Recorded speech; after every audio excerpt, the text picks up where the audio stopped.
सिमरन क्या है?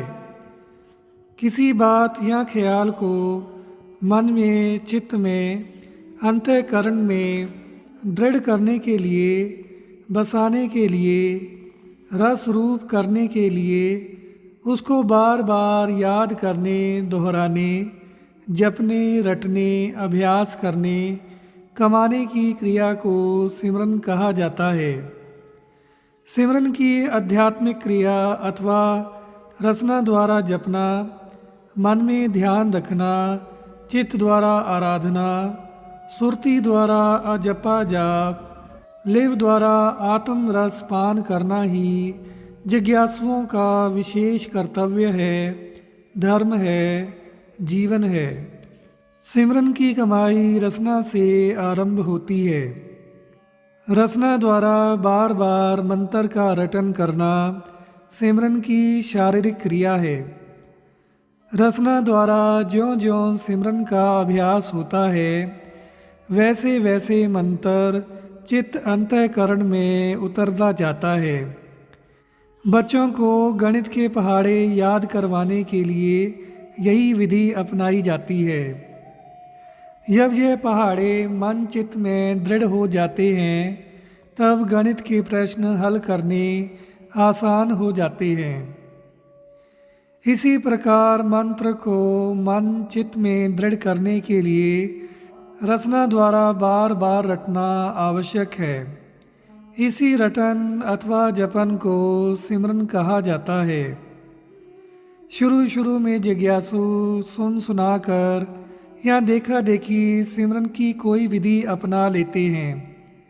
अज्ञानता में कई जिज्ञासु सिमरन के कठिन व मनहट तरीके अपना लेते हैं। इनका शरीर व मन पर हानिकारक असर होता है, जैसे सिर या किसी अन्य अंग का हिलाना, बहुत ऊंची ऊंची सिमरन करना, बहुत जल्दी जल्दी में सिमरन करना, किसी अन्य अक्षर का संपट लगाना, बालों को छत से बांधना, मन का ध्यान किसी रोशनी पर केंद्रित करना, ध्यान को आँखों के बीच ठिकाना, एक टांग पर खड़े होकर सिमरन करना आदि। इस प्रकार और भी अनेक प्रकार की विधियां प्रयोग की जाती हैं।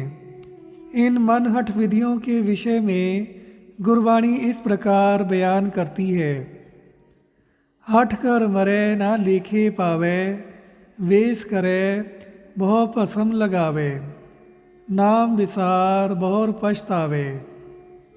कबीर राम कहन में भेद है, तामै एक विचार, सोई राम सबे कहे, सोई कौतक हार।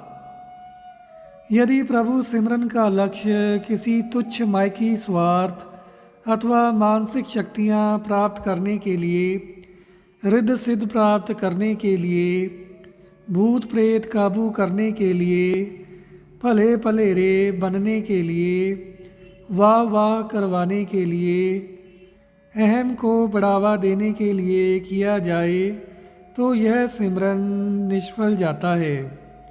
चाहे ऐसे जिज्ञासु को मानसिक शक्तियाँ या रिद्ध सिद्ध प्राप्त हो भी जाए, परंतु यह नाम की बख्शिश से वंचित रह जाता है।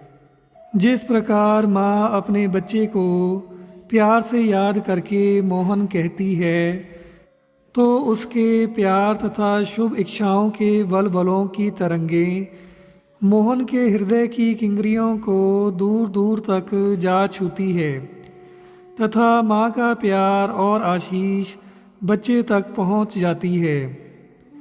बच्चा भी माँ के प्यार का जवाब वलवलों द्वारा माँ को वापस भेजता है।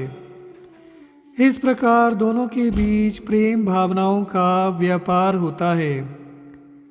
यह वलवले जितने प्रबल इंटेंस होंगे, उतना ही गहरा असर दूसरी ओर होगा, तथा उतनी ही तीक्ष्णता से दूसरी ओर से जवाब मिलता है। जिस प्रकार जब भी बेबे नानकी ने अपने भाई गुरु नानक देव साहिब को तीक्ष्ण प्यार के वलवलों से याद किया, गुरु साहेब फौरन आ हाजिर हुए। उसी प्रकार जब हम प्यार श्रद्धा सहित वाहिगुरु जपते हैं तो गुरु के हृदय की किंगरियों को छूते हैं तथा गुरु भी उस प्यार का जवाब उसी स्तर तीक्ष्णता इंटेंसिटी वाले प्यार से कृपा तथा बख्शिश हमें भेजते हैं।